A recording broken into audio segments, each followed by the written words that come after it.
મારા વાલા વિદ્યાર્થી મિત્રો કેમ છો? મજામાં? આજે આપણે પ્રકરણ નંબર 2 સજીવ સૃષ્ટિમાં વિવિધતા. વિદ્યાર્થી મિત્રો, આ પ્રકરણની અંદર આપણે દુનિયામાં જોવા મળતી વિવિધતાઓ વિશેની ચર્ચા કરવાના છીએ. મિત્રો, 1 મિનિટ માટે આપણે વિચારીએ કે જો આ દુનિયામાં વૃક્ષો એક સરખા હોય, પશુ પંખીઓ પણ એક સરખા હોય, માણસો પણ એક સરખા દેખાતા હોય તો કેવું લાગે? બોરિંગ જેવું લાગે, એટલે કંટાળા જેવું લાગે. મિત્રો, આજે દુનિયા એક સુંદર છે અને આ સુંદર દુનિયામાં કેટલીક વિવિધતાઓ રહેલી છે, તો એના વિશે આપણે અહીંયા ભણવાના છીએ. મિત્રો, અહીંયા પ્રકરણની અંદર સૌ પ્રથમ આપણે એક સુભાષિતની ચર્ચા કરવાના છીએ. તો તમારા પાઠ્યપુસ્તકની અંદર એક સુભાષિત આપવામાં આવેલ છે, એને આપણે અહીં પહેલાં તો વાંચીશું. તો મારી જોડે જોડે તમારે પણ પાઠ્યપુસ્તકમાં જોઈને એ સુભાષિત વાંચવાનો પ્રયત્ન કરવાનો છે. તો ચાલો મિત્રો, શરૂઆત કરીએ. છાયા કુર્વન્તિ તિષ્ઠન્તિ સ્વયમાત્પે ફલાન્યપી પરાર્ધાય વૃક્ષા સત્પુરુષા ઇવ.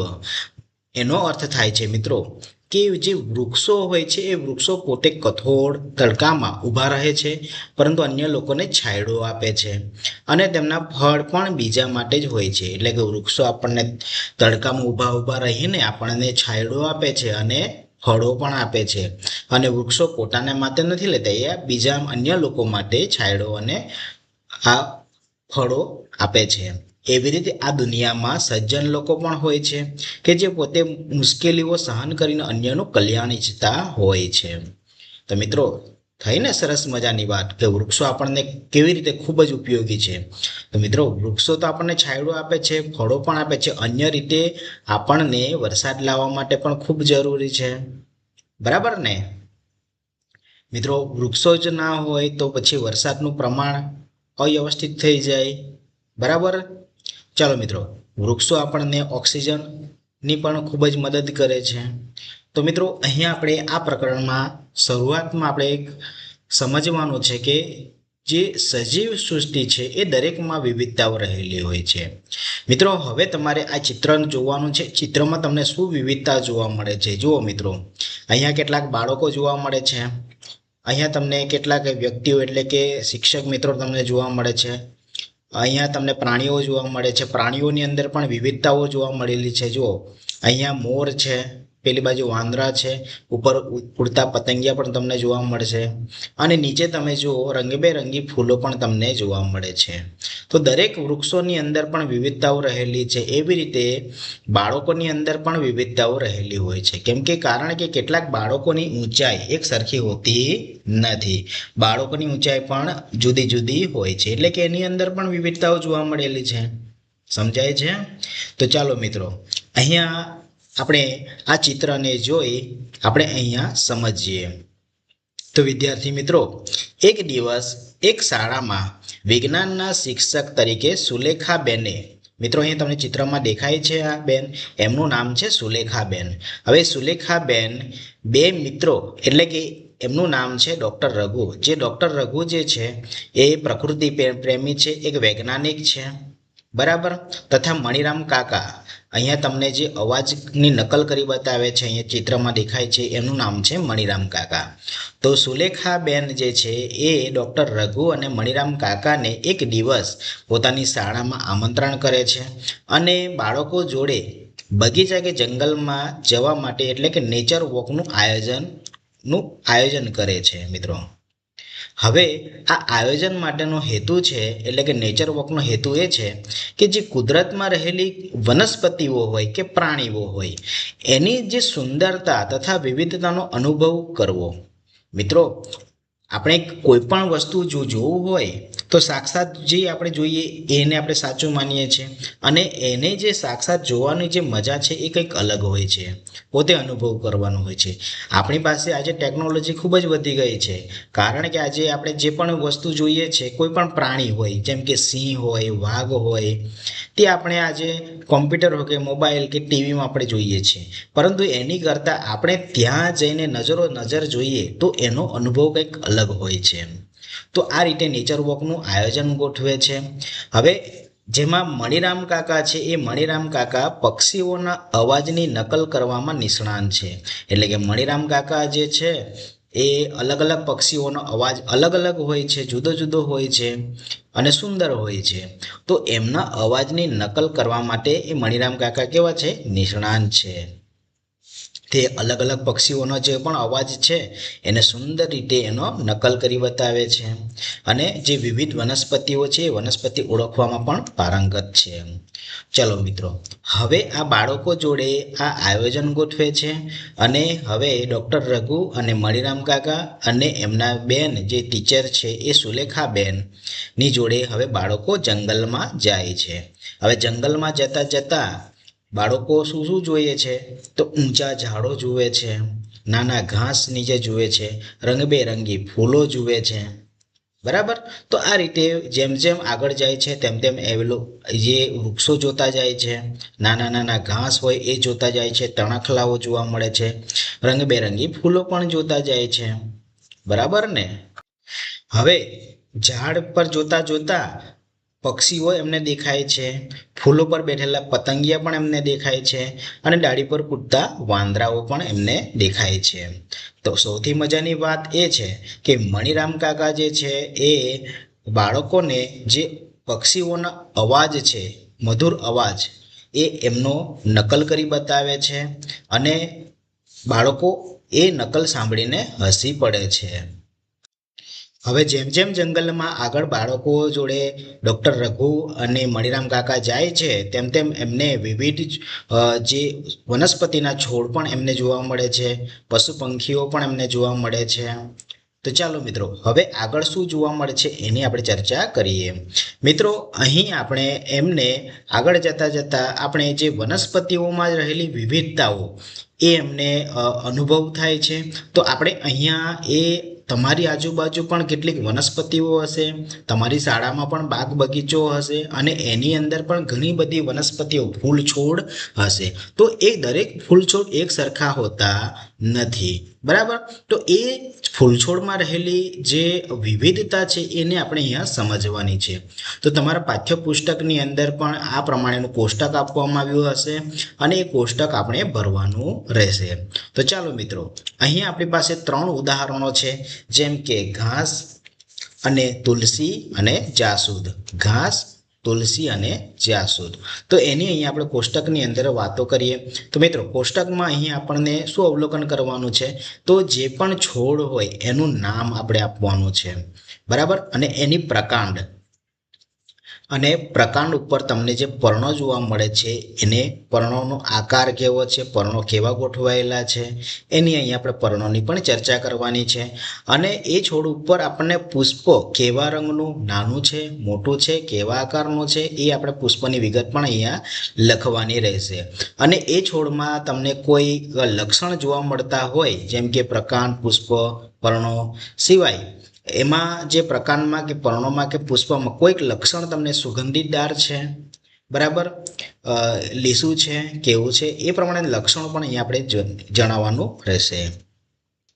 તો વિદ્યાર્થી મિત્રો, સૌપ્રથમ આપણે અહીં ઘાસની વાત કરીએ. ઘાસ તમે દરેક જણાએ જોયું જ છે. ઘાસ આપણને ખેતરોમાં, બાગ બગીચામાં દરેક જગ્યાએ ઘાસ ઊગી નીકળતું હોય છે. ઘાસને આપણે નીંદણ પણ કહી શકીએ છીએ. તો ચાલો મિત્રો, સૌપ્રથમ આપણે પહેલા ઘાસની વાત કરીએ. જેમ કે સામાન્ય ઘાસ છે. હવે એમના પ્રકાંડ જુઓ મિત્રો, જ્યારે મૂળમાંથી એ છોડ વિકાસ પામે છે અને એ વિકાસ પામતા તમને જે આ પાતળો લીલા જેવો ભાગ દેખાય છે એને કહેવાય છે પ્રકાંડ કહેવાય છે. એને શું કહેવાય છે? પ્રકાંડ કહેવાય છે. હવે ઘાસમાં પ્રકાંડ કેવું હોય છે? મજબૂત હોય? ના, મજબૂત નથી હોતું. કારણ કે આપણે જાણીએ છીએ કે ઘાસને જ્યારે આપણે વાળીએ છીએ તો વળી શકે છે, સહેલાઈથી એને વાળી શકીએ છીએ. એટલે એનું પ્રકાંડ કેવું હોય છે? નરમ હોય છે અને જાડું નથી હોતું. એ કેવું હોય છે? પાતળું હોય છે. એટલે પહેલો આપણને જવાબ મળી જાય છે. પ્રકાંડની અંદર પ્રકાંડ કેવું છે? ઘાસની અંદર નરમ અને પાતળું હોય છે. હવે તમને અહીંયા પર્ણો પણ જોવા મળે છે. કેટલાક પર્ણો જોવા મળે છે. આ પર્ણો છે, આ પર્ણો છે. પર્ણો લાંબા પણ જોવા મળે છે. બરાબર? તો પર્ણોનો આકાર કેવો છે અને ગોઠવણી કેવી રીતના થયેલી છે એ અહીં આપ્યા મુજબ આપણે એને સમજીએ. તો પ્રકાંડ પર વિવિધ સ્થાનેથી એકાંતરે એકાકી પર્ણ, જો તમને એક એક પર્ણ જ તમને જોવા મળે છે, તમને અહીંયા ઝુમખામાં પર્ણ જોવા મળતા નથી. અને એના પુષ્પો જે છે એ ઘાસ ઉપર પુષ્પો જે પણ જોવા મળે છે એ ખૂબ જ નાના, આપણને દેખાય પણ નહીં એવા ખૂબ જ નાના હોય છે. પુષ્પો કેવા હોય છે? નાના હોય છે. અને અન્ય લક્ષણોની આપણે વાત કરીએ તો પર્ણો આપણને લીલા રંગના જોવા મળે છે. બીજી વાત કરીએ આપણે તુલસી. હવે તુલસી તો દરેક ઘરે જોવા જ મળે છે, તુલસીની પૂજા પણ થાય છે. હવે એ તુલસીના આપણે અહીં વાત કરતી એમનું પ્રકાંડ કેવું હોય છે? થોડું સખત, વધારે પડતું સખત નહીં પણ થોડું સખત જોવા મળતું હોય છે અને પાતળું જોવા મળે છે. એના પર્ણો તમે જોઈ શકો છો, આ તમને દેખાય છે પર્ણો, બરાબર. એની સામે બીજું પર્ણ તમને સામે પર્ણ જોવા મળે છે. એટલે કે પર્ણ જોડીમાં હોય છે અને એકબીજાથી વિરુદ્ધ દિશામાં, તમે જુઓ એકબીજાની વિરુદ્ધ દિશામાં દેખાય છે તે રીતે પર્ણો ગોઠવાયેલા હોય છે. હવે તુલસી ઉપર તમને પુષ્પો એટલે કે ફૂલો પણ જોવા મળતા હોય છે, જેમ કે ગુલાબી અને જાંબલી રંગના ફૂલો પણ આ તુલસીની ઉપર જોવા મળે છે. હવે એમના જે પર્ણો છે એ પર્ણો આપણે ખાઈએ પણ છે, બરાબર ને, પર્ણો ખવાય છે. તો જ્યારે પર્ણો જે છે એ ખાઈએ છે, બરાબર, એમાંથી કેટલીક સુગંધ પણ આવતી હોય છે. તમે જ્યારે પર્ણોને પકડો અને નાક વડે એને સુગંધ લેવો તો તમને સુગંધ પણ આવે છે, એટલે કે સુગંધિત પર્ણો હોય છે. ત્રીજી વાત કરીએ જાસૂદ તમે જોઈ છે, જાસૂદ અલગ અલગ રંગના પણ આવે છે. તો મિત્રો આ જે છે એ જાસૂદ છે, જાસૂદનું પુષ્પ છે. તો મિત્રો અહીંયા એમના પ્રકાંડની વાત કરીએ, આ પ્રકાંડ છે.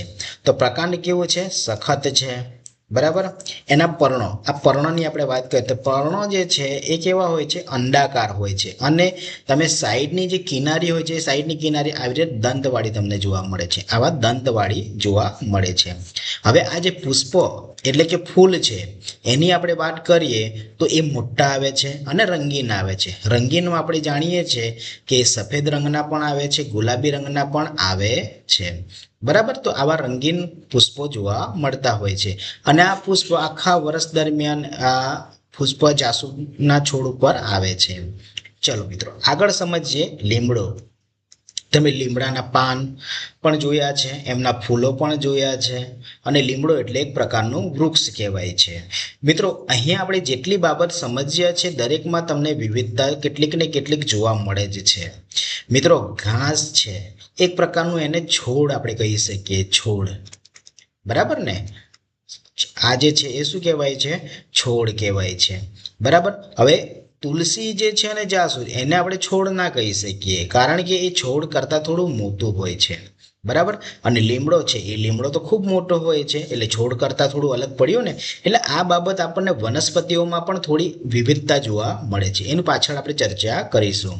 તો લીમડો હોય છે એના જે પ્રકાંડ હોય છે જેમ કે એ સખત હોય છે, એની દાઢી કેવી હોય છે? સખત હોય છે, કારણ કે એને જો કાપવું હોય તો આપણને કુહાડીની જરૂર પડતી હોય છે. એટલે આ લીમડો જે છે એ એના પ્રકાંડ કેવા હોય છે? સખત હોય છે અને જાડું હોય છે. એના પર્ણોની આપણે વાત કરીએ તો પર્ણો કેવા હોય છે? સંયુક્ત હોય અને લીસા હોય છે, બરાબર. સંયુક્ત એટલે કે સાથે સાથે જોડાયેલા હોય છે અને કેવા છે? લીસા હોય છે. એના પુષ્પ, હવે તમે લીમડાના ફૂલો જોયા છે?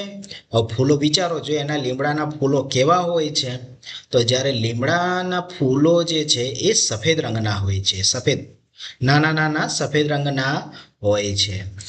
એના અન્ય લક્ષણોની વાત કર તો એની જે પર્ણોની સપાટી કેવી હોય છે? પર્ણોની સપાટી લીસી હોય છે. તો આ થઈ વનસ્પતિઓમાં વિવિધતા. હવે આપણે પ્રાણીઓનું અવલોકન કરવાનું છે. પ્રાણીઓમાં શું વિવિધતા જોવા મળે છે એ પણ ખાસ ધ્યાનમાં રાખવાનું છે.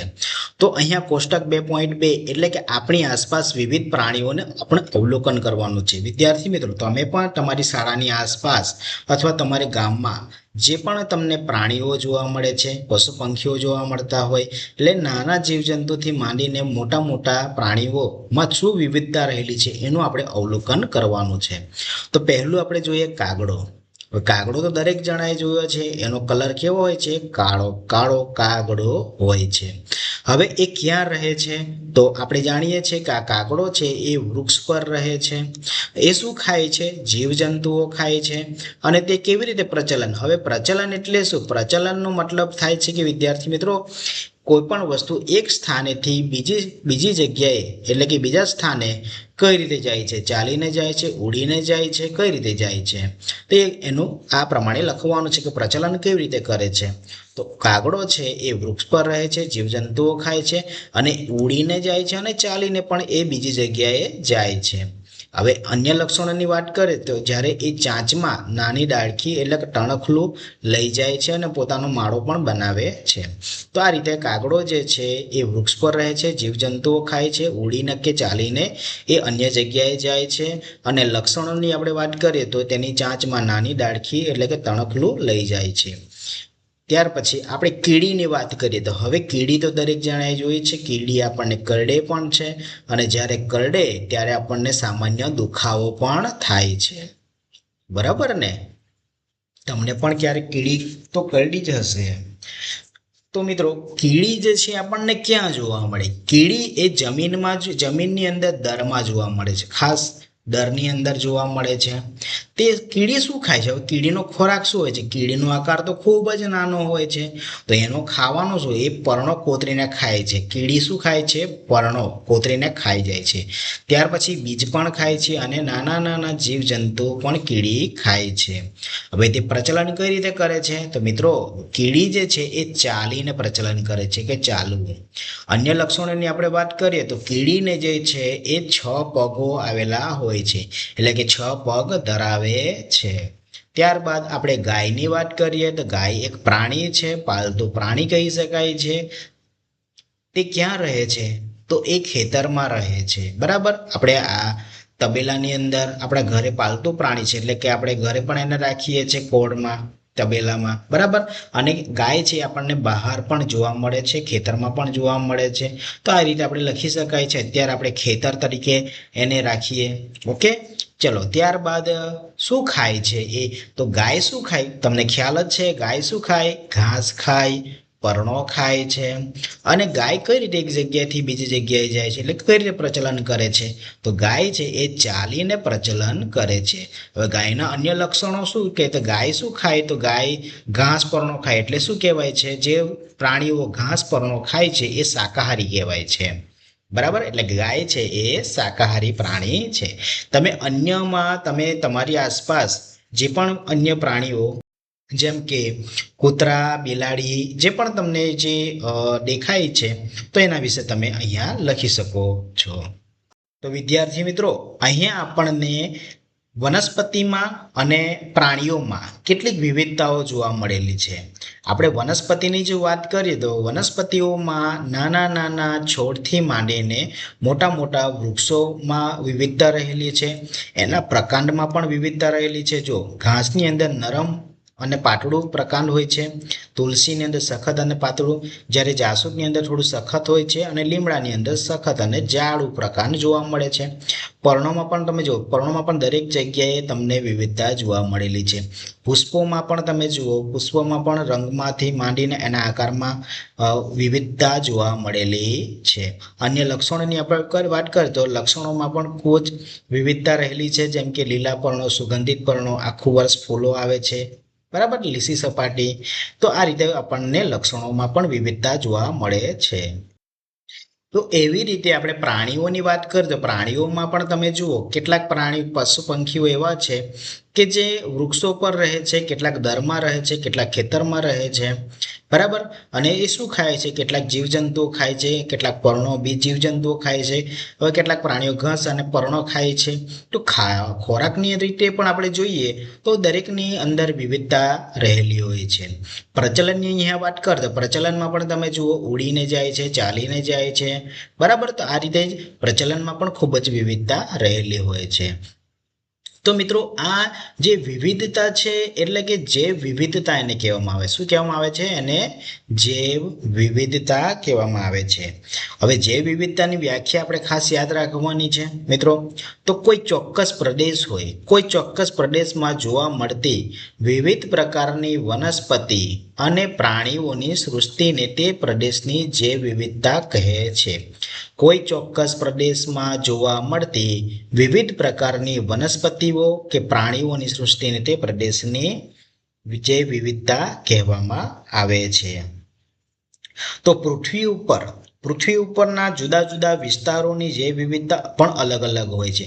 આપણે કોઈ ચોક્કસ પ્રદેશ આપણે કોઈક સ્થળ લઈ લઈએ. હવે એ સ્થળની અંદર કેટલાક પ્રાણીઓ હોય છે, બરાબર, જેમ કે ગાય હોય કે પછી કોઈ પણ આપણે પક્ષી લઈ લઈએ, તો એમાં જે રહેલી જે વિવિધતા હોય, બરાબર, તો એને જે વિવિધતા કહેવાય છે. અને એ સ્થળ પર કેટલીક વનસ્પતિઓ હોય છે, જેમ કે લીમડો હોય, શાક હોય, તો આ બધી વનસ્પતિઓ થઈ, તો એની અંદર પણ કેટલીક વિવિધતા રહેલી હોય છે.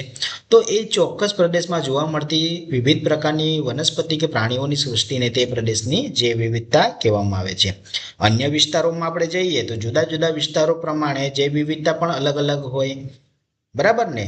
તો આ બધું એ પર્યાવરણ પરિસ્થિતિમાં તફાવત આપણને જોવા મળે છે. હવે કોઈ ચોક્કસ પ્રદેશમાં આપણે જઈએ તો દરેક પક્ષી જે છે, દરેક પક્ષીનો અવાજ પણ કંઈક અલગ હોય છે, એમનો અનન્ય અવાજ હોય છે, બરાબર. મોર હોય, કોયલ હોય, તો દરેકનો અવાજ અલગ અલગ જોવા મળે છે કોઈ ચોક્કસ પ્રદેશમાં. તો પ્રકૃતિમાં વનસ્પતિ અને પ્રાણીઓ એકબીજા ઉપર નિર્ભર છે. દાખલા તરીકે વૃક્ષો આશ્રય આપે છે અને પ્રાણીઓ બીજ ફેલાવવામાં મદદ કરે છે. તો આ બધું એકબીજા ઉપર નિર્ભર છે, કારણ કે બંને એકબીજા સાથે સહભાગિતા રીતે જીવે છે. ત્યાર પછી હવે આપણે જૂથ બનાવવાનું છે. હવે તમે તમારી આસપાસ જે જોઈ હોય, બરાબર, એવી વનસ્પતિઓ આપણે જોવાની છે, બરાબર. અને જોઈ ત્યાર પછી તમે તમારા જે બ્લેકબોર્ડ છે, બરાબર, તો ત્યાં આવીને આપણે એ જે વનસ્પતિ જોઈ હોય, જે પણ પ્રાણી જોયું હોય, એને અહીંયા દોરવાનો પ્રયત્ન કરવાનો છે, બરાબર. તમે જે વસ્તુ જોઈ છે એને દોરવાનો પ્રયત્ન કરવાનો છે. અને જે જોઈ છે અને બીજા પ્રાણીઓમાં શું વિવિધતા છે એ આપણે અહીંયા નક્કી કરવાનું છે. જેમ આપણે પુસ્તકોને વિષય પ્રમાણે ગોઠવીએ છીએ, એમ સજીવોને પણ જૂથમાં પાડીએ તો ભણવાનું આપણા માટે ખૂબ જ સરળ બને છે.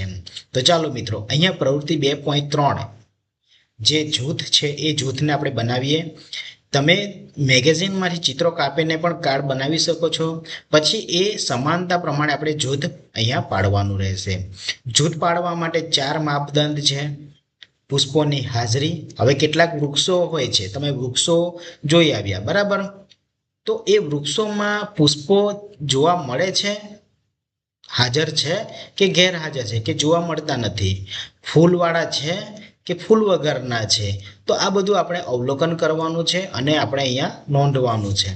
પછી પ્રકાંડની વાત કરીએ તો કેટલાક વનસ્પતિના પ્રકાંડ જે છે એ કઠણ હોય છે, તો કેટલીક વનસ્પતિ એવી હોય છે કે જેના પ્રકાંડ એ કેવા હોય છે, નરમ, એટલે કે કુમળા હોય છે. જેમ કે વૃક્ષોમાં આપણને પ્રકાંડ કેવા જોવા મળે છે, કઠણ જોવા મળે છે. અને ઘાસની અંદર પ્રકાંડ કેવા જોવા મળે છે, કુમળા જોવા મળે છે. હવે ખોરાક. હવે પ્રાણીઓનું પણ આપણે અવલોકન કર્યું છે. તો પ્રાણીઓ જે છે એ શાકાહારી છે કે માંસાહારી છે. જે પ્રાણીઓ ઘાસ એટલે કે ટણખલું ખાય છે તો એ શાકાહારી પ્રાણી છે. અને જે પ્રાણીઓ માંસ ખાય છે, અન્ય પ્રાણીઓને મારીને ખાય છે, તો એ માંસાહારી કહેવાય છે. હવે કેટલાક પ્રાણીઓ કે વનસ્પતિ માટે રહેઠાણ પણ હોય છે. તો કેટલીક વનસ્પતિઓ આપણને પાણી ઉપર જોવા મળે છે, પાણીની અંદર જોવા મળે છે, જમીન ઉપર જોવા મળે છે, બરાબર. તેવી રીતે પ્રાણીઓ પણ પાણીની અંદર જોવા મળે છે, જેમ કે માછલી, વેલ માછલી, કાચબો, બરાબર. આવા અન્ય ઘણા બધા પ્રાણીઓ એવા છે કે જે પાણીની અંદર આપણને જોવા મળતા હોય છે. અને ઘણા એવા પણ પ્રાણીઓ હોય છે કે જે જમીન ઉપર જોવા મળે છે. અને ઘણા એવા પણ જે પશુ પંખીઓની આપણે વાત કરતા એ આકાશમાં આપણને ઉડતા જોવા મળે છે. તો આમ આપણે અહીંયા દરેક પ્રાણીઓ હોય, એટલે કે વનસ્પતિઓ હોય કે પ્રાણીઓ હોય, દરેકની અંદર વિવિધતા જોવા મળે છે. હવે વિવિધતા જે છે એ આકારની રીતે પણ હોઈ શકે છે, રહેઠાણની રીતે પણ હોય છે, અને ખોરાકની રીતે પણ આપણને તફાવત જોવા મળતો હોય છે, બરાબર. તો આને કહેવાય છે જૈવ વિવિધતા કહેવામાં આવે છે. ચલો, હવે આપણે વનસ્પતિનું જૂથ પાડવાનું છે. એમાં આપણે અલગ અલગ છોડ લઈ શકીએ છીએ, વૃક્ષો પણ લઈ શકાય છે. તો ચાલો મિત્રો, અહીંયા આપણે વનસ્પતિને 3 જૂથમાં વહેંચી શકાય છે. તો આ વનસ્પતિ જે છે એ આપણને વૃક્ષ તરીકે પણ જોવા મળે છે, ક્ષુપ તરીકે પણ જોવા મળે છે અને છોડ તરીકે પણ જોવા મળે છે.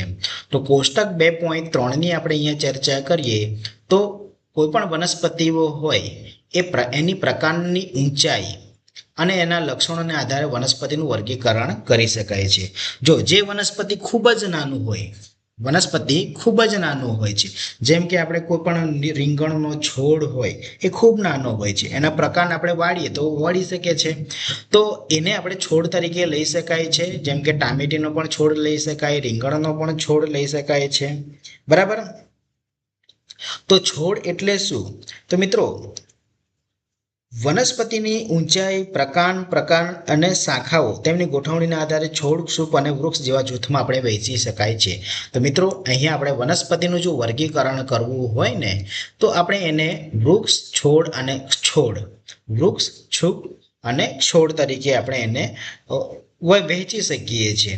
તો સૌપ્રથમ આપણે અહીંયા વાત કરીએ, વૃક્ષની વાત કરીએ તો આંબો તમે જોયો છે. આંબો ખૂબ મોટો હોય છે, એના પ્રકાંડ પણ ખૂબ જાડા હોય છે અને સખત હોય છે.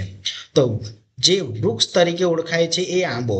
હવે એ વનસ્પતિ ઊંચી હોય છે, એના પ્રકાંડ કેવા હોય છે? સખત હોય છે, જાડા હોય છે અને કથ્થાઈ રંગના જોવા મળતા હોય છે.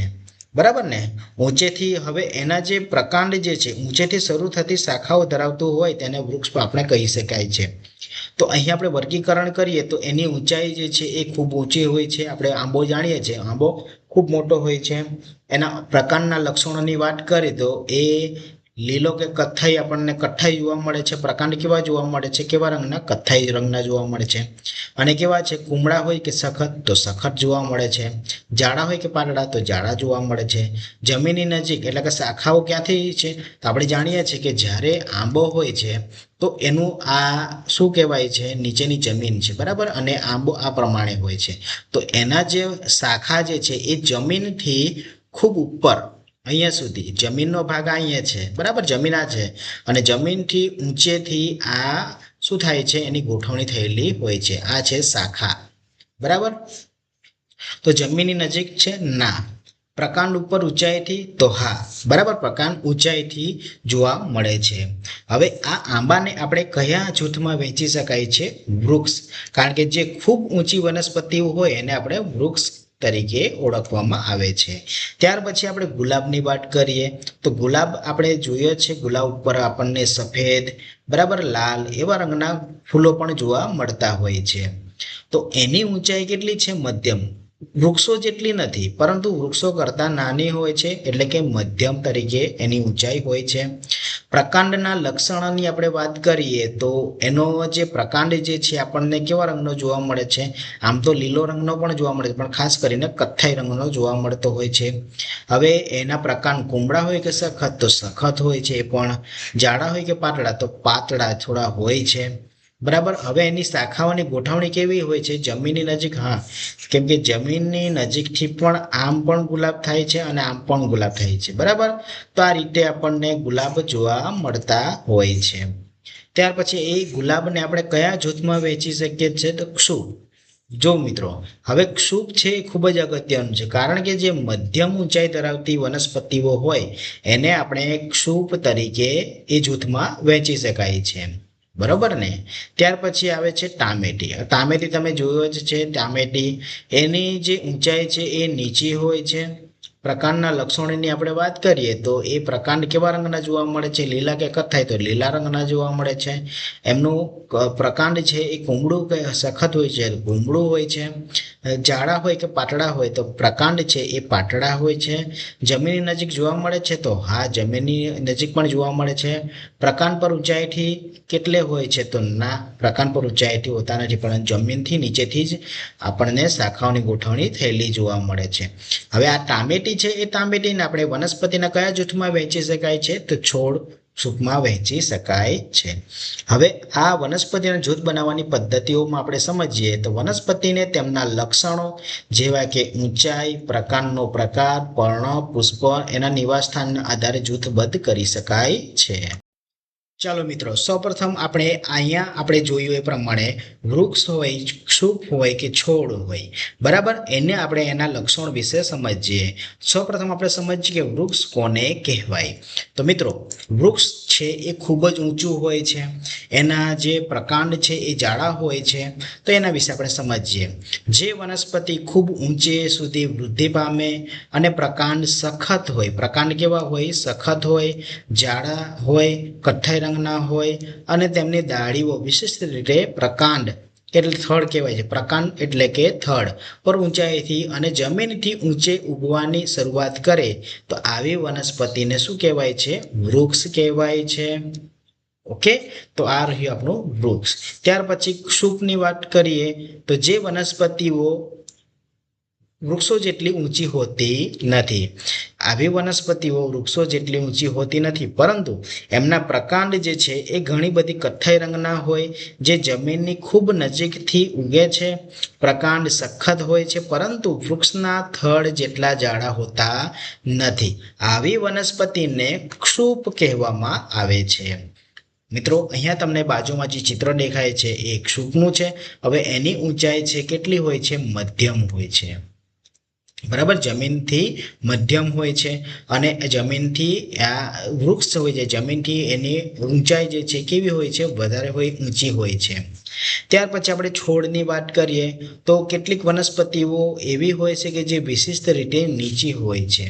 બરાબર, વિશિષ્ટ રીતે નીચી હોય છે અને એમના પ્રકાંડ જે છે એ કેવા હોય છે? કુમળા હોય છે. એને આપણે વાળી પણ શકાય છે અને આમ થોડો વાળવા જઈએ તો એ તૂટી પણ જાય છે, એટલે કે કુમળું હોય છે, લીલું પ્રકાંડ ધરાવે છે. તેમને શું કહેવામાં આવે છે? છોડ કહેવામાં આવે છે. ઉદાહરણ તરીકે ટામેટી એક પ્રકારનો છોડ છે. ક્ષુપ.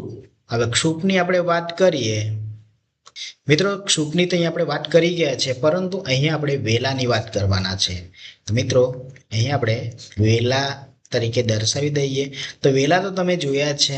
વેલા કેવા હોય છે? તો નબળા પ્રકાંડવાળી વેલા. બરાબર ને? વેલા એટલે કે તમે જુઓ એ વેલાઓ એક કોઈ વૃક્ષ અથવા કોઈ પણ આપણે એનો કોઈ ચડવા એનો વૃદ્ધિ પામવા માટે એને શેની જરૂર હોય છે? આધારની જરૂર હોય છે. તમે કોઈ પણ તમે વેલો જોયો હશે, પાપડીનો વેલો હોય, બરાબર, તમારી આસપાસ જે પણ તમને ઊંચે લાકડા ઉપર તમને વેલા જોવા મળતા જ હોય છે. તો નબળા પ્રકાંડ, એના પ્રકાંડ કેવા હોય છે? નબળા હોય છે. બરાબર, જો એને આધાર જો ના આપવામાં આવે તો એ ઉપર જઈ શકે નહીં. એટલે કે એના પ્રકાંડ નબળા હોય છે, એટલે એ ઉપર જઈ શકે નહીં. પરંતુ ઉપર જવા માટે, વૃદ્ધિ પામવા માટે એને આધારની જરૂર પડતી હોય છે. તો એને કહેવાય છે વેલા કહેવાય છે. ત્યાર પછી ભ્રૂપ્રસારી. હવે ભ્રૂપ્રસારી એટલે કે કેટલીક વનસ્પતિઓ એવી હોય છે કે જમીન પર ફેલાય છે, તેને ભ્રૂપ્રસારી કહેવામાં આવે છે. અહીંયા તમે બાજુમાં ચિત્ર જોઈ શકો છો કે તમને જમીન ઉપર તરબૂચનું અહીંયા જોવા મળે છે. બરાબર, તે ભ્રૂપ્રસારી છે, કારણ કે એ વનસ્પતિ જમીન ઉપર ફેલાય છે. હવે જમીન ઉપર જે ફેલાતી વનસ્પતિઓ હોય છે એને ભ્રૂપ્રસારી કહેવામાં આવે છે. તો વિદ્યાર્થી મિત્રો, હવે આપણે વૃક્ષની વાત કરતા હતા, તો હવે આપણે પર્ણની વાત કરીશું. દરેક વનસ્પતિના તમે પર્ણ જોયા જ છે. બરાબર, તો પર્ણમાં આપણને બે પ્રકાર જોવા મળે છે. એમાં પર્ણની અંદર તમે અહીંયા ચિત્રમાં તમે જોઈ શકો છો કે પર્ણમાં તમને ઊભી લીટી એટલે કે ઊભી લાઈન તમને જોવા મળે છે. બરાબર, આડી લાઈન જોવા મળે છે. તો આ રીતે બે પ્રકારની લાઈન જોવા મળે છે. તો મિત્રો, આ જે લાઈન જે છે એને આપણે શીરા તરીકે ઓળખી શકીએ છીએ.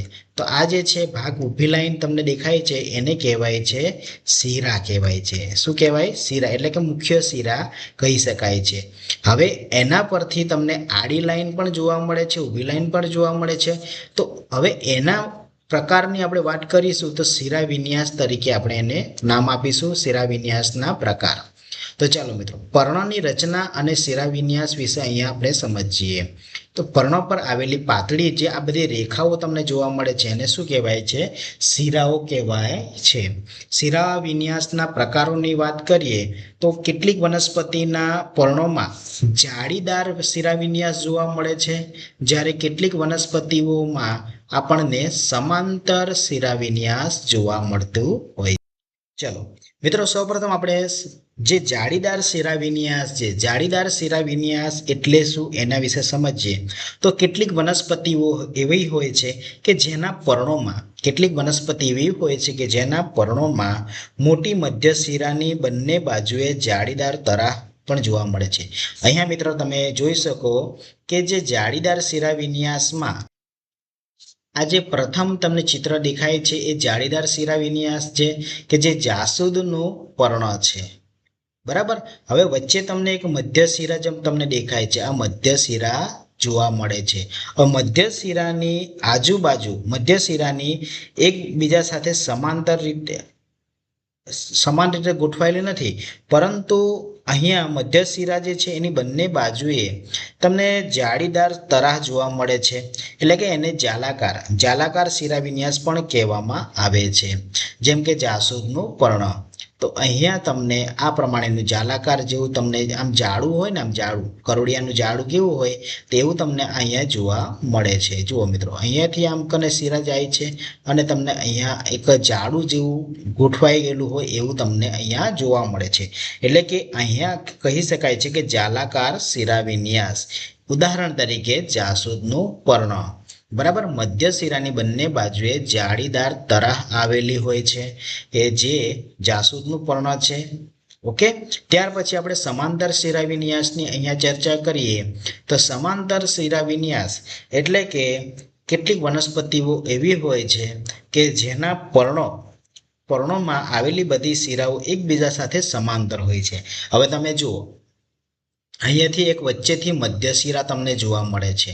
હવે વચ્ચેથી મધ્ય શિરા જોવા મળે છે, પરંતુ એની બંને બાજુ તમે જુઓ કે જે પણ તમને આ શિરાઓ જે જોવા મળે એ કેવી જોવા મળે છે? સમાંતર જોવા મળે છે. કેવી જોવા મળે છે? સમાંતર જોવા મળે છે. દરેક તમે જગ્યાએ તમે જુઓ, ડાબી બાજુ કે જમણી બાજુ, દરેક જગ્યાએ તમને સમાંતર શિરાવિન્યાસ જોવા મળે છે.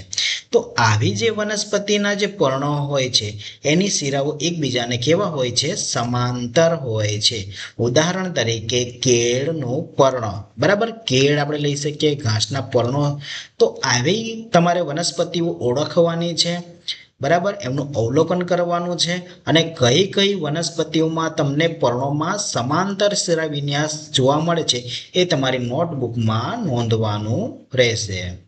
તો મિત્રો, તમે પણ તમારી આસપાસની જે વનસ્પતિઓ છે એને પર્ણોનું ખૂબ જ ધ્યાનપૂર્વક અવલોકન કરો અને કઈ વનસ્પતિઓમાં જાળીદાર શિરાવિન્યાસ જોવા મળે છે, કઈ વનસ્પતિઓમાં સમાંતર શિરાવિન્યાસ જોવા મળે છે, એને તમારે તમારી નોટબુકમાં નોંધીને એનો અભ્યાસ કરવાનો રહેશે. અહીંયા તમને બાજુમાં પણ એક ચિત્ર દેખાયું છે કે જે ઘાસનું પર્ણ છે. હવે ઘાસના પર્ણમાં પણ તમે જો વચ્ચેથી એક આ શિરા ગયેલી છે. બરાબર. અને બંને બાજુએ સમાંતર આ શિરાઓ તમને જોવા મળે છે. સમાંતર શિરાવિન્યાસ જોવા મળે છે. સમાંતર શિરાઓ જોવા મળતી હોય છે. તો આ રીતે આપણે પર્ણની રચના પણ સમજી શકાય છે, એમાં રહેલા શિરાવિન્યાસ પણ આપણે સમજી શકાય છે. આગળ આપણે ચર્ચા કરીશું હવે મૂળના પ્રકાર. વિદ્યાર્થી મિત્રો, તમે દરેક વનસ્પતિના મૂળ તો જોયા જ છે, પરંતુ મૂળમાં પણ કેટલીક વિવિધતાઓ રહેલી હોય છે. હવે વિવિધતાઓ કઈ રીતે રહેલી છે એના વિશે આપણે આગળ ચર્ચા કરીએ. તો કેટલીક વનસ્પતિઓના મૂળ જે છે એ સોટીમય હોય છે અને કેટલીક વનસ્પતિના મૂળ છે એ તંતુમય હોય છે. હવે આપણને કઈ રીતે ખબર પડે કે આ સોટીમય છે કે તંતુમય છે? તો વિદ્યાર્થી મિત્રો, આપણે એના લક્ષણોને સમજવા પડશે.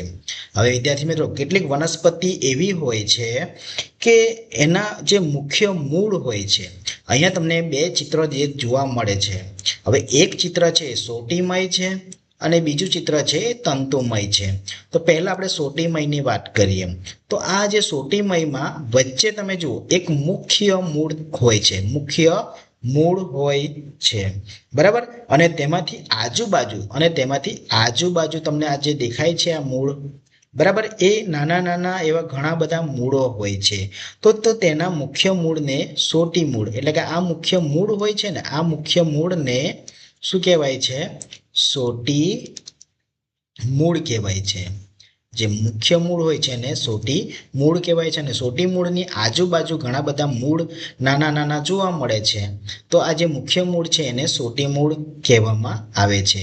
તો ઉદાહરણ તરીકે આપણે સરસવ, જાસૂદ હોય કે બારમાસી હોય, અને એના સિવાય પણ ઘણી બધી જે વનસ્પતિઓ હોય છે કે જેના સોટીમય મૂળ તંત્રો આપણને જોવા મળે છે.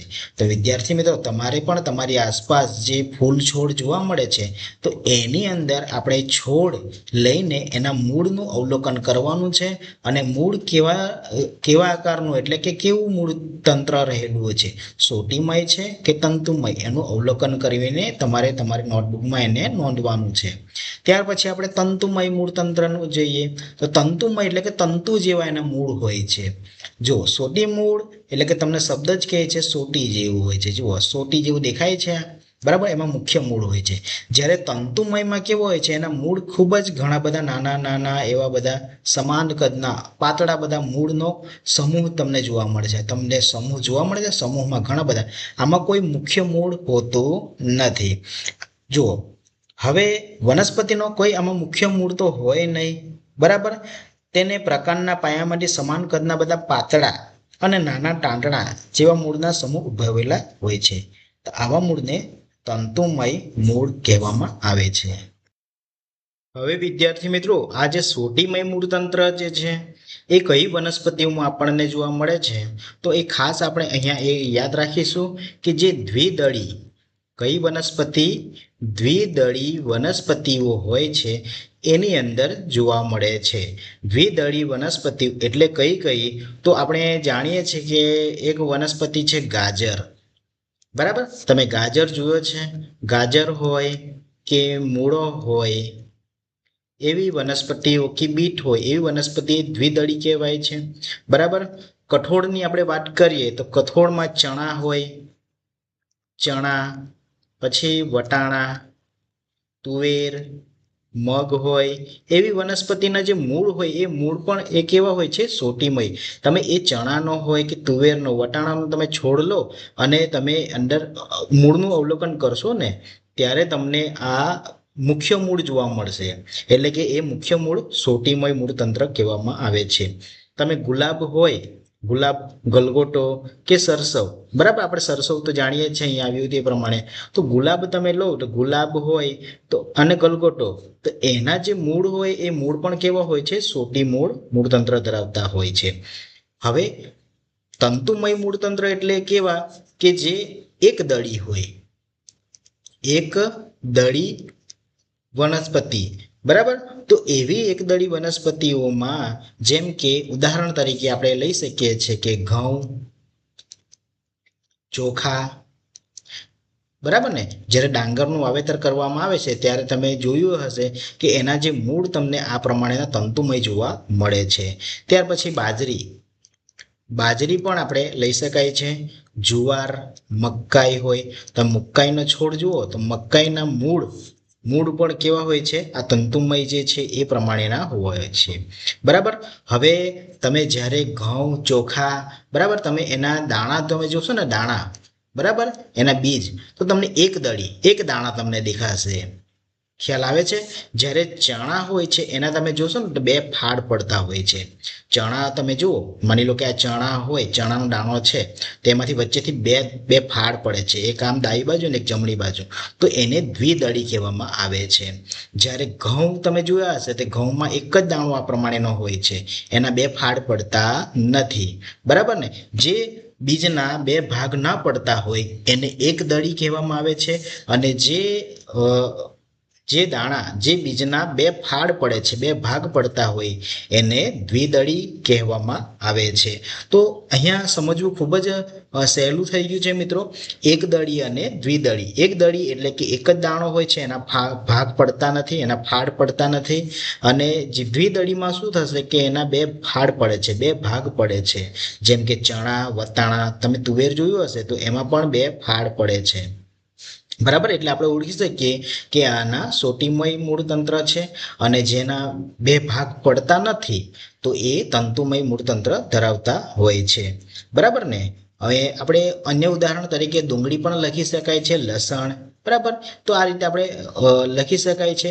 તો હવે તમે ઓળખી શકશો ને કે દ્વિદળી વનસ્પતિ કઈ હોય અને એકદળી વનસ્પતિ કઈ હોય છે.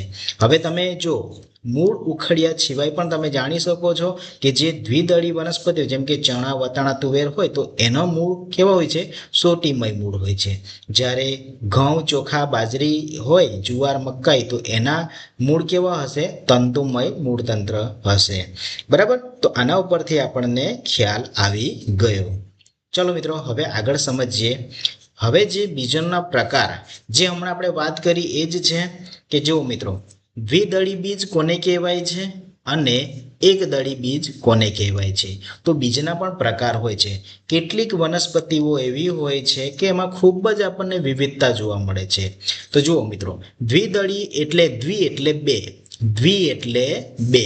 તો જે બીજમાં બે ભાગ પડતા હોય, બે ભાગમાં વિભાજિત થાય છે, તો એને દ્વિદળી બીજ કહેવામાં આવે છે.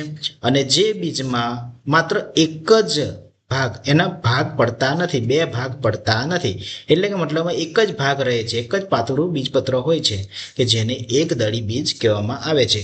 અને આપણે હવે ખ્યાલ આવી ગયો કે એકદળી બીજમાં કયા કયા આવી શકે છે. તો એક બીજમાં આપણે લખી શકીએ છીએ ઘઉં, ત્યાર પછી ચોખા, મકાઈ, બાજરી, જુવાર. ઓકે. તો આ બધા છે એ એકદળી બીજમાં આવી શકે છે. ત્યાર પછી આપણે કોઈક વનસ્પતિ, અન્ય વનસ્પતિનું લખીએ તો ડુંગળી પણ આવી શકે છે. તમે ડુંગળીનું જુઓ તો એમાં જે મૂળ તંત્ર કેવું જોવા મળે છે? તંતુમય જોવા મળે છે.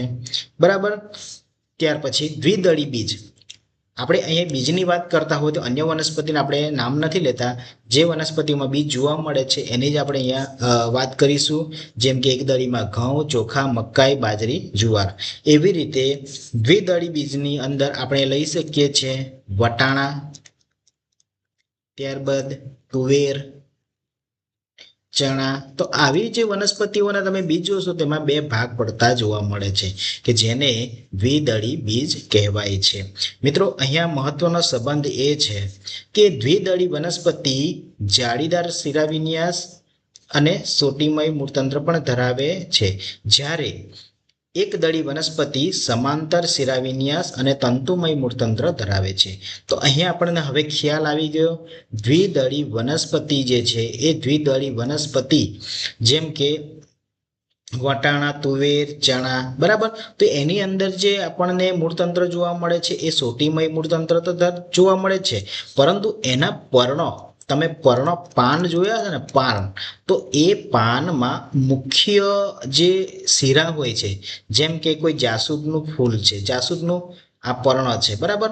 તો આ મુખ્ય શિરા હોય છે અને એની શિરાની આજુબાજુ તમને આમ જાલાકાર જેવા જોવા મળશે, જાલાકાર જેવા શિરા વિન્યાસ જોવા મળશે. આ પ્રમાણેના પર્ણો જોવા મળે છે. શેમાં? દ્વિદળી વનસ્પતિમાં જાળીદાર શિરા વિન્યાસ કહેવાય છે અને એના મૂળ કેવા હોય છે? સોટીમય મૂળતંત્ર ધરાવે છે. જ્યારે એકદળી વનસ્પતિ જેમ કે એકદળી એટલે કે આપણે ડાંગર લઈ શકીએ છીએ, ઘઉં લઈ શકાય છે, મકાઈ. બરાબર. આપણે મકાઈની વાત કરીએ તો મકાઈનો જે પર્ણ હોય છે, બરાબર, મકાઈનું પર્ણ આમ આ પ્રમાણેનું હોય છે. બરાબર. તો હવે એમાં એક શિરા વચ્ચેથી ગયેલી હોય અને એની આજુબાજુ તમને સમાંતર શિરા વિન્યાસ આ રીતે જોવા મળે છે. સમાંતર શિરા વિન્યાસ જોવા મળે ને, આ રીતે સમાંતર જોવા મળે. જ્યારે અહીંયા તમને કેવું જોવા મળે છે? જાલાકાર જોવા મળે છે.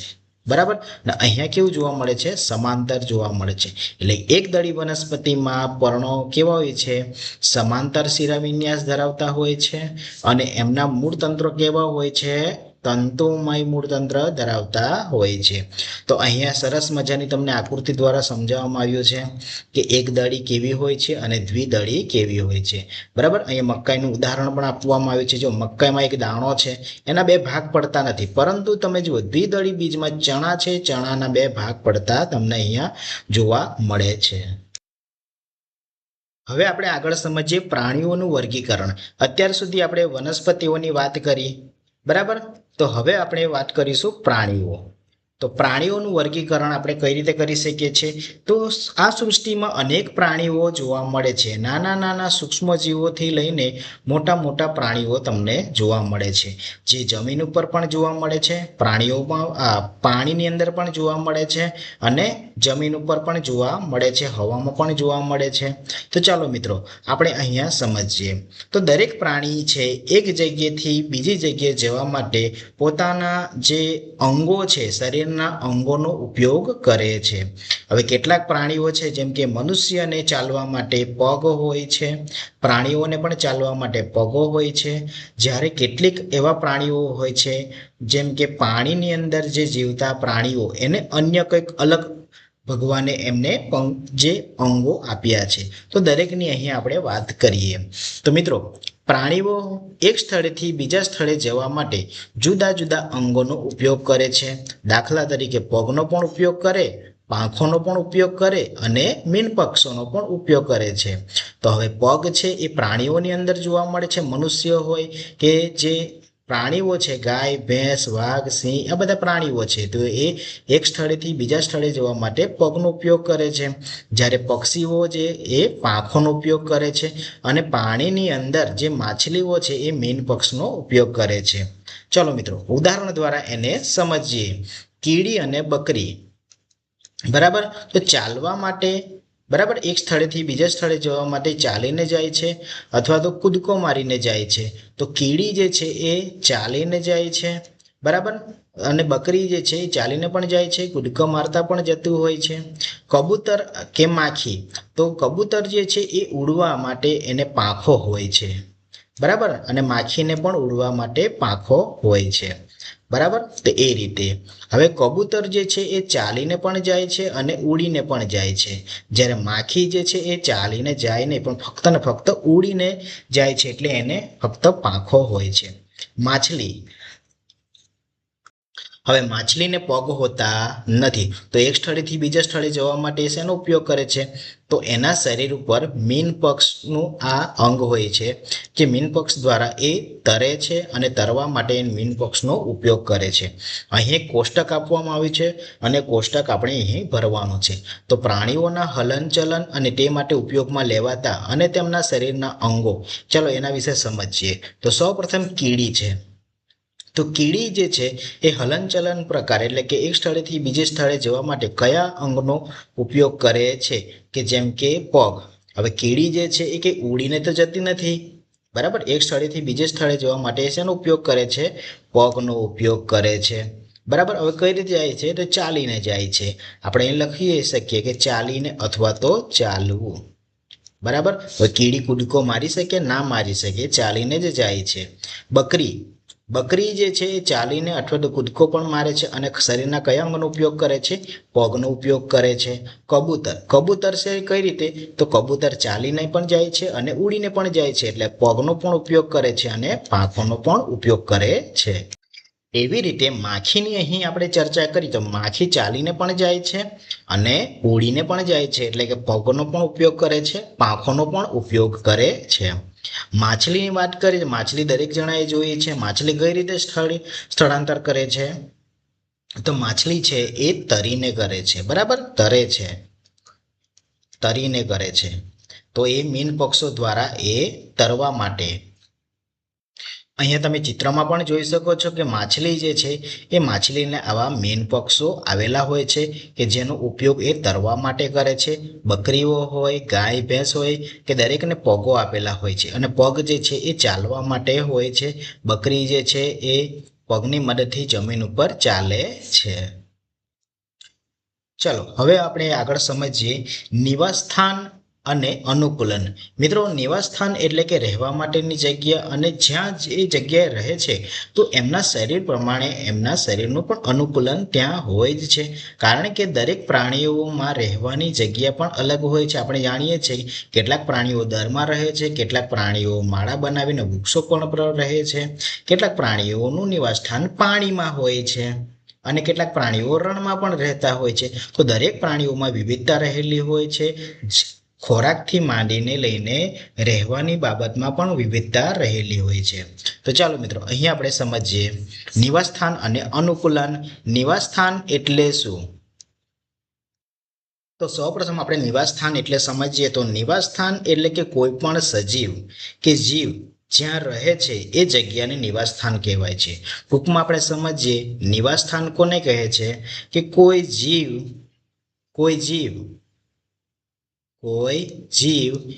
જ્યાં રહે છે એ જગ્યાને નિવાસસ્થાન કહે છે. એ જગ્યાને નિવાસસ્થાન કહે છે. કોઈ પણ સજીવ હોય એ સૂક્ષ્મ જીવથી માંડીને મોટા પ્રાણીઓ જ્યાં પણ રહે છે એ એમનું નિવાસસ્થાન કહે છે. કારણ કે દરેક પ્રાણીઓ અલગ અલગ રીતે જીવતા હોય છે. કેટલાક પ્રાણીઓ દરમાં જીવે છે, કેટલાક પાણીની અંદર રહેતા હોય છે. તો દરેકનો જે રહેવાની જગ્યા અલગ અલગ હોય છે. તો જ્યાં જીવે છે એ એમનું નિવાસસ્થાન કહેવાય છે. એમાં એને ખોરાક, પાણી, હવા અને રહેવાની બધી સુવિધા મળી રહેતી હોય છે. હવે કોઈ પણ સજીવ ક્યાં રહે છે? મોટે ભાગે તો પોતપોતાની જે જરૂરિયાત મુજબ. માની લો કે કોઈક પ્રાણીને ખોરાકની જરૂર પડતી હોય છે, બરાબર, પાણીની જરૂર પડતી હોય છે, હવાની જરૂર પડતી હોય છે, અને આ બધી વસ્તુ જ્યાં મળી રહેતી હોય તો ત્યાં એ શાંતિથી રહી શકે. બરાબર. હવે આપણી વાત કરીએ છીએ, આપણને પાણી પણ જરૂરી છે, પરંતુ પાણી જે છે આપણા શરીર માટે, પીવા માટે, બરાબર, તો આ જીવન જરૂરી માટે આપણને પાણી છે જરૂરી છે. હવે જો માછલીની જેમ આપણે પણ દરિયાની અંદર જો રહીએ, તળાવની અંદર રહીએ તો આપણે જીવી શકીએ? ના જીવી શકીએ. કારણ કે આપણને જમીન ઉપર આપણને જે આપણા શરીર મુજબ જે અનુકૂલન મુજબ જે જરૂરી છે એ આપણને જમીન ઉપર મળે છે. તો આપણે જમીન ઉપર રહીએ છીએ, ઘરમાં રહીએ છીએ, બરાબર. તો આ રીતે કે જેને ખોરાક, પાણી, હવા અને રહેવાની બધી સુવિધા મળી રહેતી હોય છે તો એ એમનું નિવાસસ્થાન કહેવાય છે. બરાબર, સમજાય છે? ઉદાહરણ તરીકે આપણે અહીંયા લઈ શકાય છે કે ભૂ નિવાસસ્થાન, જલીય નિવાસસ્થાન, ઉભયજીવી. બરાબર. તો આ દરેકની અહીંયા આપણે પાછળ વાત કરીશું. અનુકૂલન એટલે શું? તો મિત્રો, હવે જે નિવાસસ્થાન છે એટલે કે જે જીવ જ્યાં રહે છે એ જગ્યાને નિવાસસ્થાન તો કહે છે. તો પોતાના નિવાસસ્થાનમાં જીવવા માટે જીવના જે શરીરમાં થતા ફેરફારને શું કહેવાય છે? અનુકૂલન કહેવાય છે. એટલે કે સજીવોને ચોક્કસ પરિસ્થિતિમાં ટકી રહેવા માટે તેમના શરીરમાં વિકસતા વિશેષ લક્ષણો હોય છે.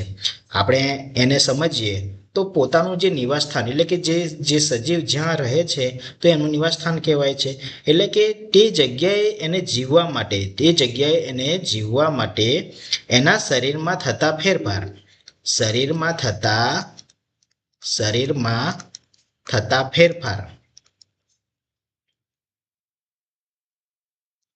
ને અનુકૂલન કહે છે. બરાબર. કારણ કે દરેક પરિસ્થિતિમાં એ પોતાના શરીરનો ફેરફાર કરી શકે છે. કારણ કે જો આપણી વાત કરીએ તો આપણે ઋતુઓ બદલાતી રહે છે, શિયાળો, ઉનાળો, ચોમાસું. તો આપણી પરિસ્થિતિ મુજબ આપણું શરીર એની સામે ટકી રહે છે. શિયાળો હોય તો ત્યારે પણ આપણું શરીર ટકી રહે છે. એ મુજબ આપણે ખોરાક લઈએ છીએ શિયાળામાં. ઉનાળો હોય તો આપણું શરીર શું કરે છે? ઠંડુ. બરાબર. કેમ કે ઉનાળામાં ગરમી હોય છે અને એ ગરમી સામે રહેવા માટે, ટકવા માટે આપણે શેનો સહારો લઈએ છીએ? ઠંડી હવાનો. બરાબર. હવે એ સમય દરમિયાન આપણે શું પીએ છીએ? ઠંડુ પાણી પીએ છીએ, બરાબર, જ્યુસ પીતા હોઈએ છીએ, ઠંડુ જે વાનગી હોય છે, બરાબર, નાસ્તો હોય છે, બરાબર. તો એ આપણે એનો ઉપયોગ કરતા હોય છે. એ મુજબ આપણે અનુકૂલન કરે છે, શરીર એ માટે તૈયાર બને છે. તો ચાલો હવે નિવાસસ્થાનના પ્રકારોને આપણે સમજીએ. તો પહેલું છે ભૂ નિવાસસ્થાન. બરાબર. ભૂ નિવાસસ્થાન એટલે કે જમીન. ભૂ એટલે જમીન ઉપર રહેતા સજીવો. જેમ કે જંગલ. બરાબર. જંગલ આપણને જમીન ઉપર શું જોવા મળે? જંગલ જોવા મળે, રણ પ્રદેશો જોવા મળે, ઘાસના મેદાનો જોવા મળે, પર્વતો જોવા મળે છે. તો આ બધું આપણને ક્યાં જોવા મળે છે? ભૂ નિવાસસ્થાનમાં જોવા મળે છે. હવે ઉદાહરણ તરીકે આપણે ઊંટ લઈ શકાય છે. બરાબર. રણ પ્રદેશમાં આપણને ખાસ કરીને શું જોવા મળે, કયા પ્રાણીઓ જોવા મળે છે? ઊંટ જોવા મળે છે. પર્વતીય પ્રદેશમાં જોવા મળે તો આપણે યાક, બરાબર, યાક છે. પર્વતીય બકરીઓ હોય છે. પછી દેવદાર એવા વૃક્ષો હોય છે, એ જે બધા પર્વતો ઉપર જોવા મળતા હોય છે. એ મુજબ જલીય નિવાસસ્થાનની વાત કરીએ તો પાણીમાં રહેતા સજીવો. જલીય એટલે પાણી, પાણીની અંદર રહેતા સજીવો એ શું કહેવાય છે? જલીય નિવાસસ્થાન કહેવાય છે. તો જલીય નિવાસસ્થાનમાં તળાવ આવી શકે છે, નદીઓ આવી શકે છે, સમુદ્ર આવી શકે છે. બરાબર. જેમ કે પાણીની અંદર કયા કયા પ્રાણીઓ રહે છે? માછલી રહે છે, દેડકો, બરાબર, કમળ, શેવાળ, આ બધી વનસ્પતિઓ પણ આપણને જલીય નિવાસસ્થાનમાં જોવા મળે છે. હવે ઉભયજીવીઓ એટલે શું? હવે ઉભયજીવો એટલે કે પાણીમાં પણ એ સજીવો રહે છે અને જમીન પર પણ, બંને જગ્યાએ. બરાબર. અહીં આપણે પહેલા અને બીજા મુદ્દામાં જોયું કે ભૂ નિવાસસ્થાન એટલે કે જમીન ઉપર જોવા મળતા સજીવો એ ભૂ નિવાસસ્થાનમાં ગણાય છે. અને જલીય નિવાસસ્થાનમાં એટલે કે જે ફક્ત પાણીની અંદર, પાણીમાં જે જીવતા હોય એવા સજીવો જે જલીય નિવાસસ્થાનમાં આવે છે. પરંતુ ઉભયજીવી એવું છે કે જે ભૂ નિવાસસ્થાન અને જલીય એટલે કે જમીન ઉપર પણ અને પાણીમાં પણ બંને જગ્યાએ એ રહી શકે છે. એવા પ્રાણીઓ ઉભયજીવી પ્રાણી કહેવાય છે. દાખલા તરીકે દેડકા, આ ખાસ છે. દેડકો જે છે એ આપણને જમીન ઉપર પણ જોવા મળે છે અને પાણીમાં પણ તમે જોવા મળે છે. તમે જોયું હશે કે તળાવમાં કે કૂવામાં આ દેડકાઓ આવે છે. બરાબર. અને જમીન ઉપર પણ આ દેડકાઓ જોવા મળે છે. મિત્રો, અહીંયા આપણે ટૂંકમાં સમજવાનું છે કે જે નિવાસસ્થાન છે એટલે કે ક્યાં રહે છે. નિવાસસ્થાન એટલે કે ક્યાં રહે છે. અને અનુકૂલન એટલે શું? કે એ જ્યાં રહે છે, બરાબર, તો એને રહેવા માટે શું ખાસિયત છે, એના માટે શું પરિસ્થિતિ મુજબ શું ખાસિયત છે, તો એ વસ્તુ અનુકૂલન છે. હવે ઉદાહરણ તરીકે આપણે માછલીનું જ આપણે ઉદાહરણ લઈએ તો માછલી ક્યાં રહે છે? માછલી પાણીની અંદર રહે છે. ઓકે, તો એ એનું નિવાસસ્થાન થયું, જલીય નિવાસસ્થાન. કોનું? માછલીનું. બરાબર. ચલો, હવે માછલીનું જે નિવાસસ્થાન ગયું એ જલીય નિવાસસ્થાન છે. પરંતુ હવે અનુકૂલનની વાત કરીએ, અનુકૂલન, તો માછલી માટે અનુકૂલન શું બને છે? તો ભગવાને કુદરતી રીતે એના શરીરનો આકાર પાણીની અંદર રહેવા માટે એ શરીરનો આકાર પણ એ પ્રમાણે બનાવ્યો છે. સમજાય? તો એ પ્રમાણે બનાવ્યો છે તો એનું અનુકૂલન કહેવાય છે. ઊંટની વાત કરીએ તો ઊંટ રણ પ્રદેશનું વાહન કહેવાય છે. બરાબર. એ એનું નિવાસસ્થાન છે, રણ પ્રદેશ છે, એટલે કે ભૂ નિવાસસ્થાનમાં આવે છે, રણ પ્રદેશ છે. હવે એને ચાલવા માટે એને લાંબા પગો પણ હોય છે. હવે લાંબા પગો હોય છે કારણ કે જો રેતી હોય છે, એ રેતીમાં ઊંટ ચાલે છે. હવે દિવસ દરમિયાન રેતી ખૂબ ગરમ હોય છે. રેતી જે કેવી હોય છે? ખૂબ ગરમ હોય છે. જ્યારે એ ઊંટ ચાલે છે તો એના જે પેટનો ભાગ, એ પગ લાંબા હોવાને કારણે એને પેટને ગરમી લાગતી નથી. જો નીચે પેટનો ભાગ અડીને જો જાય તો રેતી ગરમ હોવાથી એને ગરમી લાગે છે. એટલે એનું અનુકૂલન કહેવાય છે. એને લાંબા પગો પણ હોય છે. બરાબર. ચાલવા માટે તો હોય છે, પરંતુ એના શરીરને જે પેટનો ભાગ જે છે એને ગરમીથી બચાવવા માટે પણ આ એમને લાંબા પગો હોય છે. તો આ એના અનુકૂલન કહેવાય છે. તો દરેક પ્રાણીઓને એમના નિવાસસ્થાન પ્રમાણે એમના શરીરનો જે અનુકૂલન, એમને દરેક સજીવને એને અનુકૂલન કોઈકને કોઈક તો આપ્યો જ હોય છે. એના શરીરનો આકાર કોઈકને કોઈક રીતે અલગ પડતો જ હોય છે. ત્યારબાદ આપણે અહીંયા રણ પ્રદેશની વનસ્પતિઓ અને પ્રાણીઓની વાત કરીએ તો મિત્રો જુઓ, રણ પ્રદેશમાં જે વનસ્પતિઓ આપણને જોવા મળે છે, ખાસ કરીને થોર. બરાબર મિત્રો, થોર આપણે જોયો જ છે કે જે રણ પ્રદેશમાં ઉગતી વનસ્પતિ જે છે. તો આની પણ કંઈક વિશેષતા છે, એનું પણ અનુકૂલન છે કે જે જગ્યાએ જે પણ સજીવ જ્યાં રહે છે તો એનું કૂલન એ મુજબ શરીર હોય છે. તો જુઓ, હવે આ વનસ્પતિ થોરનું ઉદાહરણ છે કે જે પાણીની અછતવાળા વિસ્તારમાં ટકવા માટે, હવે રણમાં તમે જુઓ કે પાણીની અછત હોય છે, પાણી ત્યાં વધારે હોતું નથી. તો આવા અછતવાળા વિસ્તારમાં ટકવા માટે એને માંસલ અને જાડા પ્રકાંડ દ્વારા પાણીનો સંગ્રહ કરે છે. હવે આવી વનસ્પતિ જે છે એ પાણીનો સંગ્રહ કરવા માટે એ વનસ્પતિના કેટલાક ભાગમાં કંઈક ને કંઈક અલગ એમને આપ્યું જ હોય છે, લક્ષણ આપ્યું હોય છે. જેમ કે એમને ટકવા માટે પ્રકાંડ કેવા હોય છે? માંસલ હોય અને જાડા પ્રકાંડ હોય છે, કે ત્યાં શું કરે છે? પાણીનો સંગ્રહ કરે છે.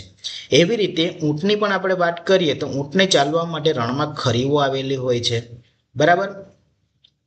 તો આ રીતે અહીંયા આપણે ઊંટની વાત કરીએ તો ગરમ રણના ઊંટ લાંબા પગ હોય છે અને પહોળી ખરીઓ ધરાવે છે, જે રેતીમાં ખૂંપિયા વગર ચાલવામાં એને મદદ કરે છે. ખોરાકની અછત માટે ખૂંડમાં ચરબી ખોરાકનો સંગ્રહ કરે છે. જુઓ મિત્રો, હવે આ જે ભાગ તમને દેખાય છે એ ખૂંડ હોય છે. તો ખોરાકની અછત માટે અને જે પાણી છે, બરાબર, તો એ પાણીમાં પણ એનો સંગ્રહ કરવા માટે એને ખૂંડ આપેલું હોય છે. ચરબી અને ખોરાકનો સંગ્રહ કરી રાખે છે અને લાંબા સમય સુધી એ રણમાં એ જીવી શકે છે. હવે બીજું ચિત્ર છે લદ્દાખ. લદ્દાખના ઠંડા રણના ઊંટ એ બે ખૂંડવાળા, જુઓ મિત્રો, અહીંયા બે ખૂંડ આપેલા છે, એક અને આ બે ખૂંડ આપેલા છે. તો બે ખૂંડવાળા અને ગાઢ વાળવાળા, જુઓ મિત્રો, રૂંવાટીઓ કેટલી બધી છે, વાળ પણ જાડા જાડા છે. તો ઊંટ ઓછી માત્રામાં મૂત્ર ત્યાગ કરે છે. રણમાં લાંબા સમય સુધી જીવવા માટે ઊંટ જે હોય એ મૂત્રનો ત્યાગ ઓછો કરે છે, એને પરસેવો પણ થતો નથી, જેથી પાણીનો પણ એ સંગ્રહ કરી રાખે છે. તો એવી રીતે પર્વતીય વિસ્તારો હોય છે મિત્રો, પર્વતીય વિસ્તારમાં પણ ત્યાં પણ વનસ્પતિઓ આપણને એવી અનુકૂળતા મુજબ આપણને જોવા મળતી હોય છે. જેમ કે દેદાર અને શંકુતરમ વૃક્ષો હોય છે. દેદાર અને શંકુતરમ વૃક્ષો, આવી દેદાર અને શંકુતરમ વૃક્ષો આપણે પર્વતીય પ્રદેશોમાં જોવા મળે છે. તો ઊંચાઈ પ્રમાણે એમના અનુકૂલન પણ હોય છે. મિત્રો, દેવદાર હોય કે પછી શંકુતરમ વૃક્ષો હોય, ચીડ કે પાઇન હોય, બરાબર. હવે આ વૃક્ષોનો આકાર તમે જોશો ને, આકાર, તો એ આકાર કેવો હશે? શંકુ આકાર હશે. આકાર કેવો હોય છે? શંકુ આકાર હોય છે, બરાબર. હવે શંકુ આકાર કેમ હોય છે? કારણ કે જો પર્વતીય વિસ્તારોમાં શું હોય છે કે બરફવાળો વરસાદ પડતો, હિમવર્ષા થાય છે. જ્યારે હિમવર્ષા થાય છે ત્યારે આ શંકુ આકાર હોવાથી એ જ્યારે પડે છે ત્યારે આમ સરકી જાય છે, નીચે સરકી જાય છે, બરાબર. તો લપસી જાય એવા પાનો પણ હોય છે. અન્ય આપણે વાત કરીએ એવી વનસ્પતિઓ કે જે મધ્યમ ઊંચાઈ પર મળતી હોય છે. પછી અમુક એવી પણ હોય છે કે ઘાસ કે જે ઝાડીઓ જે છે એ વધારે ઊંચાઈ પર જોવા મળતી હોય છે. કેટલીક વનસ્પતિ એવી પણ હોય છે કે જે ઔષધમાં પણ કામ લાગે છે, બરાબર. ઔષધિમાં પણ કામ લાગે છે, જેમ કે જટામાસી, કીટજડી, કુટકી, આવી વનસ્પતિઓ કેટલીક હોય છે કે જે ઔષધિમાં પણ જોવા મળે છે. હવે આમાં અનુકૂલનની આપણે વાત કરીએ. અનુકૂલન, મિત્રો, અનુકૂલનની જો અહીંયા વાત કરીએ તો આવી જે વનસ્પતિઓ હોય છે એમાં પાન કેવા હોય છે? પાન નાના હોય છે. પાન નાના હોય છે, મેળવાળા હોય છે. નાના તો હોય છે પણ પાછા કેવા હોય છે? મેળવાળા હોય છે. અને એના મૂળ કેવા હોય છે? ઊંડા હોય. મૂળ ઊંડા હોય, જેથી કરીને ઢોળા ઉપર ટકી રહે છે, બરાબર. તો આવી હોય છે. અહીંયા બુરાંશ છે મિત્રો, અહીંયા તમને જે ચિત્રમાં દેખાય છે કે પર્વતની ટોચ પર ભારે પવનમાં પણ ટકી રહે છે તેવા નાના પાંદડા. હવે જો પાન નાના હોય ને તો નાના પાંદડા હોય અને ઊંચાઈમાં પણ કેવા હોય છે? નીચા હોય છે. આપણે હવે પર્વતીય પ્રદેશમાં જે પ્રાણીઓ છે, તો પ્રાણીઓની આપણે વાત કરીએ તો પ્રાણીઓ કેવા હોય છે? યાક હોય, બરાબર. પછી હિમચિત્તો પણ આપણે કહી શકીએ, હિમચિત્તો. તો આ બધા ક્યાં આપણને જોવા મળે છે? પર્વતીય પ્રદેશમાં જોવા મળે છે, બરાબર. આ ભાલુ છે, એ ભાલુ પણ આપણે ત્યાં જોવા મળે છે, બરાબર. પર્વતીય બકરીઓ હોય, આમાં આપણે સામાન્ય બકરી નહીં પણ ત્યાંની બકરીઓ અલગ પ્રકારની હોય છે કે જે પર્વતીય બકરી કહેવાય છે. તો આવા બધા આના સિવાય પણ અન્ય પ્રાણીઓ હોય છે કે જે પર્વતીય વિસ્તારોમાં જોવા મળે છે. મિત્રો, આ યાક છે એ યાકના વાળ કેવા હોય છે? વાળ જાડા હોય છે. વાળ કેવા હોય છે? જાડા હોય છે, બરાબર. ઓછા ઓક્સિજનમાં પણ રહી શકે છે અને દૂધ પણ આપે છે. આ યાક છે દૂધ પણ આપે છે અને ઊન માટે પણ વપરાય છે. હિમચિત્તો જે છે એની રૂંવાટી ખૂબ ગાઢ હોય છે, એટલે કે એના વાળ, શરીર ઉપર વાળ ખૂબ ગાઢ જાડા હોય છે. એને લાંબી પૂંછડી હોય છે કે જે બેલેન્સ રાખવા માટે હોય છે. પછી આ જે ભાલુ છે એ હિમાલયનો એટલે કે કાળો ભાલુ પણ કહેવાય છે અને કાળો ભાલુ કહેવાય છે. અને જ્યારે ઠંડી પડતી હોય ને, ઠંડી શિયાળામાં, એ ખૂબ જ એને ઊંઘ આવે, ખૂબ જ નિંદ્રામાં હોય છે એ ભાલુ. બરાબર. હવે બધી પર્વતીય બકરીની આપણે વાત કરીએ તો એ આપણે સામાન્ય બકરી કરતાં થોડી અલગ પ્રકારની હોય છે. એના જે મજબૂત ખોર હોય છે, બરાબર, નખ પણ મજબૂત હોય છે અને ખડકો પર ચાલવા માટે એના નખ ખૂબ મજબૂત હોય છે. જ્યારે પર્વતો પર ચાલવાનું થાય છે એના નખરા કેવા હોય છે, ખૂબ મજબૂત હોય છે. બરાબર. તો આ પ્રમાણે તો એના અનુકૂલનની આપણે વાત કરીએ તો અનુકૂલનમાં શું થાય છે કે એને જે તે પરિસ્થિતિમાં ટકવા માટે એના શરીર ઉપર શું હોય છે, વાળ જાડા હોય છે, ગાઢ હોય છે. બરાબર. પર્વતીયો ઉપર ચડવા માટે એના નખો પણ કેવા હોય છે, ખૂબ મજબૂત હોય છે. તો આ પ્રમાણે એના અનુકૂલનો હોય છે. ત્યારબાદ આપણે ચર્ચા કરીએ જલીય પ્રાણી એટલે કે માછલીની અહીં આપણે વાત કરીએ. તો મિત્રો, આ છે માછલી. હવે માછલીના આકાર વિશેની આપણે ચર્ચા કરીએ તો માછલી જેનો આકાર જે છે એ ધારારેખીય હોય છે. કેવો હોય છે? ધારારેખીય હોય છે, સરળતાથી ગતિ કરવા માટે. હવે આ આકારનું પણ કંઈક કારણ હોય છે. તો પાણીની અંદર સરળતાથી તરી શકે, ગતિ કરી શકે છે. તો એના માટે એનો આકાર ધારારેખીય છે. ધારારેખીય એટલે કે હોડી જેવો આકાર હોય છે. અને એના શરીર ઉપર તરવા માટે શું હોય છે? મીન પક્ષ હોય છે. તરવા માટે આ મીન પક્ષ પણ હોય છે. બરાબર. હવે આ એની પૂંછડી છે. તો પૂંછડી જે છે એ દિશા બદલવા માટે, જ્યારે એ ડાબી બાજુ, જમણી બાજુ કે કોઈ ગમે ત્યાં એને જવું હોય તો એ પૂંછડીના દિશા માટે આ પૂંછડીનો ઉપયોગ કરી શકે છે. ઓકે. તો હવે આ માછલીનો એવો આકાર છે કે જે પાણીની અંદર રહે છે. હવે કોઈ પણ વસ્તુ પાણીની અંદર સદાય માટે જો રહેતું હોય, કાયમ માટે રહે, તો એ સડી જાય, કોવાટ લાગી જાય. પરંતુ માછલી જે છે કાયમ માટે 24 કલાક પાણીની અંદર જ રહે છે. તો એનું પણ એક કારણ હોય છે. કારણ કે એના જે શરીર ઉપર ભીંગડાઓ આવેલા હોય છે. મિત્રો, આ જે શરીર ઉપર શું આવેલું હોય છે? ભીંગડા આ પ્રમાણેના આવેલા હોય છે. આને કહેવાય છે ભીંગડા કહેવાય છે. તો એ શું કરે છે કે પાણી સાથે ઘર્ષણ ઓછું થાય અને તરવામાં એને સરળતા પણ રહે છે. તો આ રીતે એના જે ભીંગડા આવેલા હોય છે તે પાણી સામે એનું રક્ષણ કરે છે. મિત્રો, એનો આકાર કેવો હોય છે? તો એક હોડી જેવો આકાર છે. બરાબર. તો પાણીનો જ્યારે અવરોધ ઓછો થાય, ઓછી તાકાતમાં પણ વધારે ઝડપથી એ તરી શકે છે. હવે તમે જોશો કે વચ્ચેથી એટલે કે બાજુએથી દબાયેલું શરીર હોય છે. બાજુએથી દબાયેલું એનું શરીર હોય છે.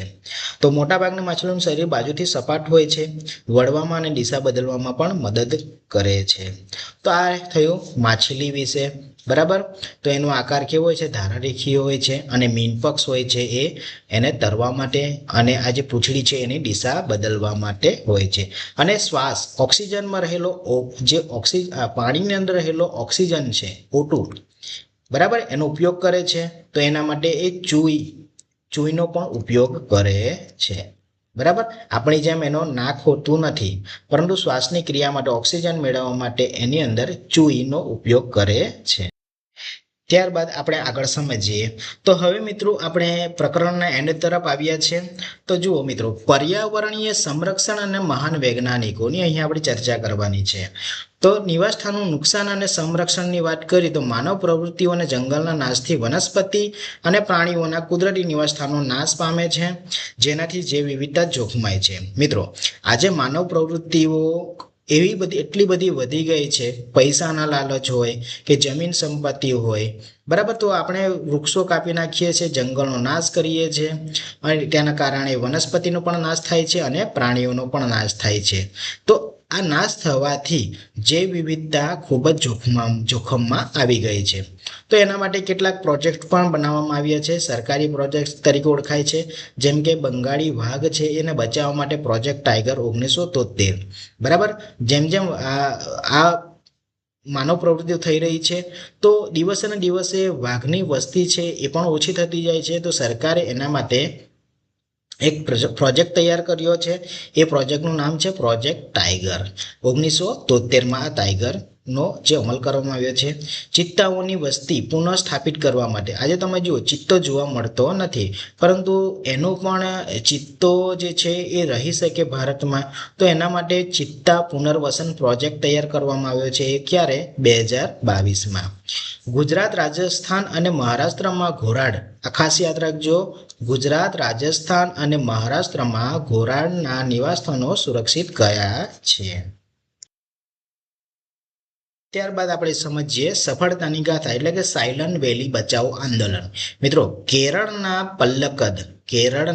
પલ્લકડ જિલ્લો છે. એ જિલ્લાની સાયલન્ટ વેલીમાં હાઇડ્રો ઇલેક્ટ્રિક ડેમ યોજના માટે સ્થાનિક લોકોએ સતત 10 વર્ષ લડાઈ આપીને સેમિનાર, અપીલ અને ન્યાયાલય દ્વારા સાયલન્ટ વેલીના સદાબહાર જંગલો અને જૈવ વિવિધતા બચાવી હતી.